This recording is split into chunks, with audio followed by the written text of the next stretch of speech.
Can you guys hear me? Now it's better? Okay. Yeah, so I just traveled from my side here. It's actually a crazy amount of hours, like 15 to 16 hours flight. But the second time in Dubai, I really like to say that I feel like it's a capital and also the tech center for Middle East Asia. So, yeah, okay, so today I'm talking about economic layer for agentic AI. My name is Gao. I'm co-founder and CTO of Kite AI. And before Kite AI, I founded a streaming DB company called RisingWave. We raised actually 45 million for that time. Before that, I was building at Uber. I was engineering committee HR at Uber, so supervised all the engineering design at Uber. I also co-founded Uber's first internal scaled-out AI from scratch, so just grew from myself to 200 people. I was also a funding engineer at the Salesforce Einstein AI cloud. So that's why I spent the last 15 years in foundational and data and AI infrastructure.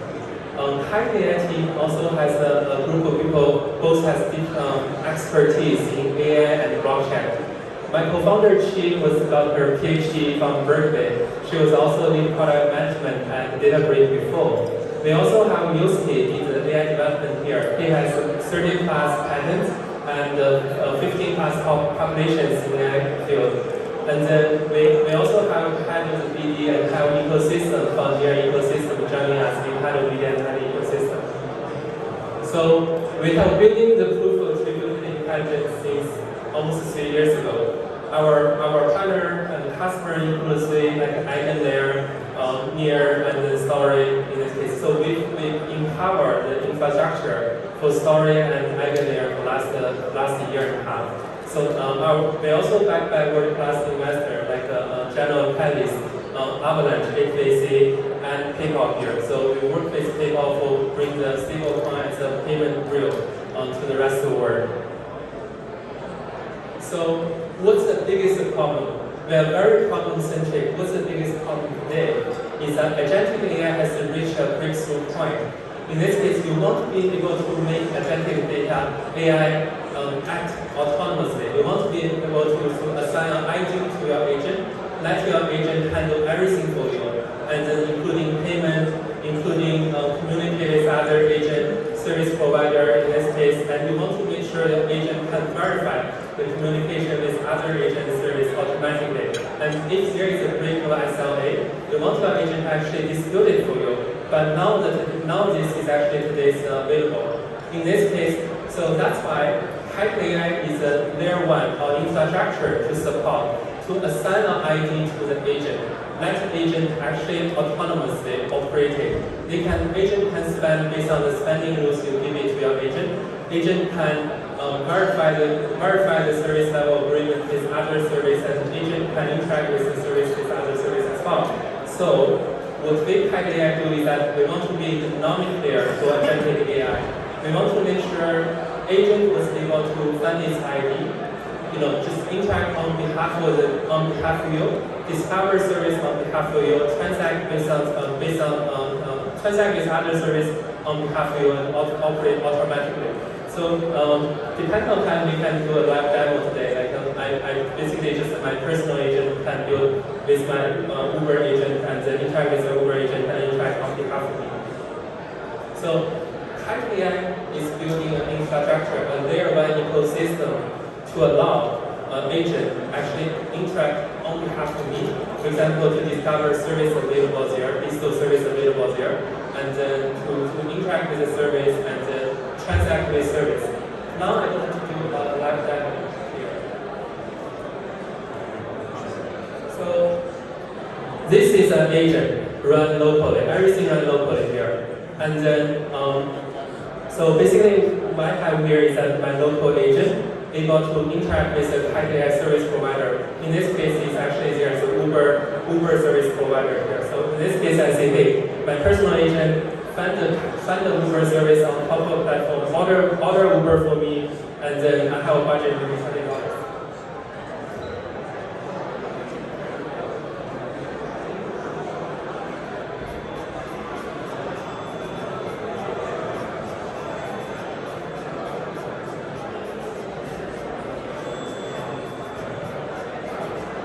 Okay, so live demo can be always But what we'll see is that the agent is actually automatically has an ID for itself. The agent can talk with the rest of the world. Agent, operate on behalf of me, order Uber for me, and then in this case, transact with the service and then figure out all the details. So in this case, I just need to authorize the agent because now it's trying to log in, and then I also need to authorize the agent. And then I'm not familiar with this area, so I just decided to be like my home at San Francisco. And then, so now you can see the agent discovering with the Uber agent, Uber service agent, and trying to find the service fit for this criteria, fit for my requirement, and then trying to set payment end-to-end in this case. So in this case, my agent in this case is actually interact with Uber service agent, figure out, hey, what's this page here? And then my agent now have an ID and act on transaction on behalf of me.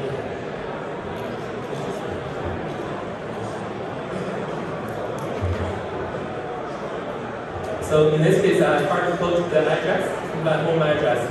Just make sure this actually works. In this case, I hard code the address, my home address. And from this part, you can see the channel starts here. So the agent is thinking through, in this case, hey, my personal agent is interact with Uber agent, thinking through what's actually going on in this case, and then what should we do next step.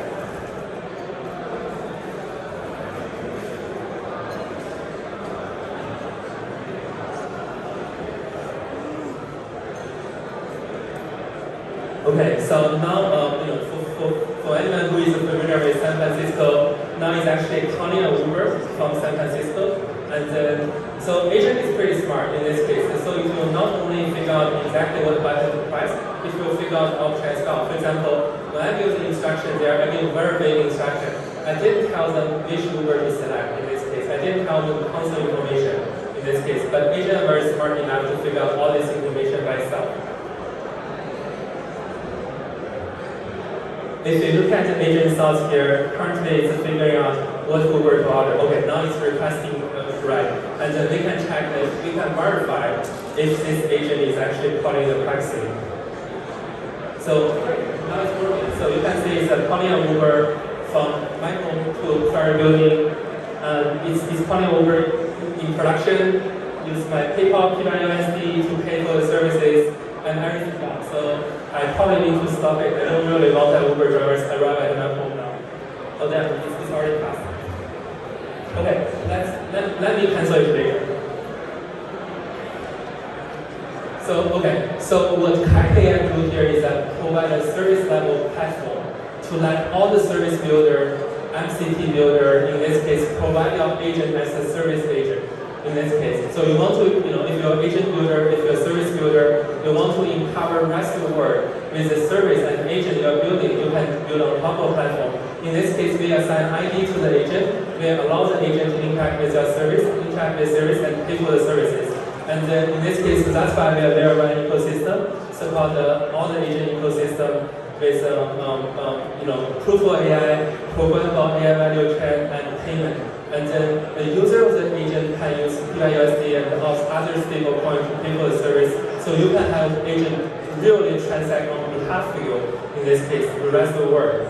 And then why we actually need a purpose-built L1? The reason is that we want to make sure all the existing L1 are not built for AI. They are built for financial transactions. If you think about all the existing L1, they are built for transaction. In this case, they're not built for AI inference. They're not built for AI verification. So that's why, from execution layer, Kite AI do the additional customization to support AI computing. And from settlement layer, we want to make sure every single transaction, every single interaction between AI agent to the service provider or agent provider can be verified. So that's why we do the console customization, not only on the execution layer, but also on the settlement layer, consensus layer.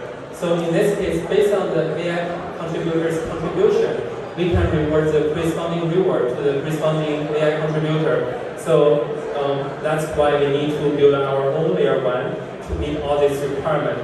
So Kite AI underlying is actually unlocks three aspects of the product. We want to make sure we have a marketplace So service provider and agent builder can monetize their service and agent, just as I saw here. In this case, I'm going to pay that Uber agent builder $50, 50 cents for each of the Uber order in this case, because you provide an agent or service for me to order Uber through them.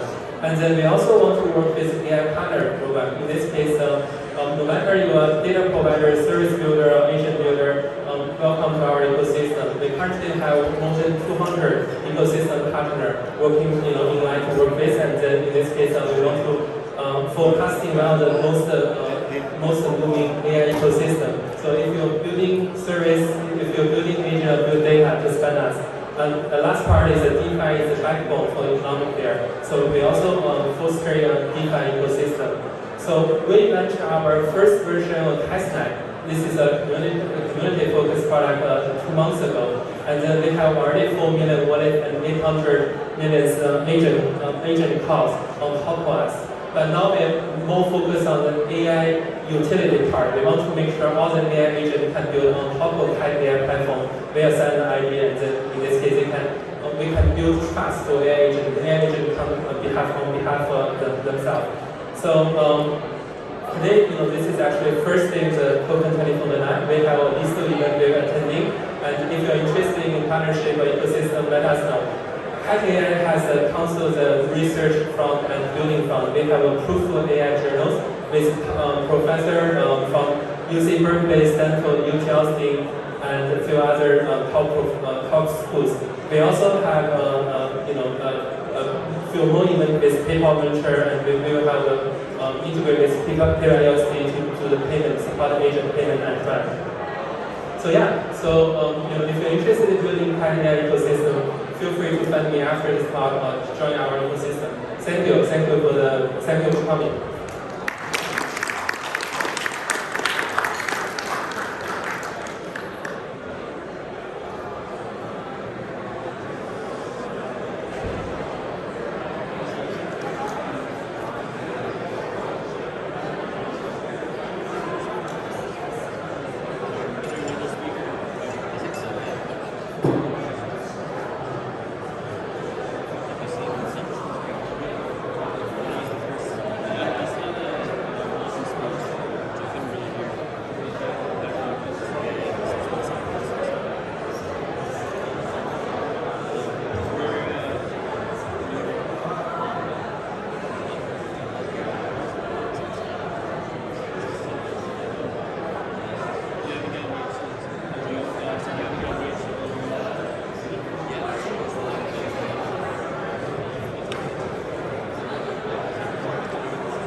这里啊。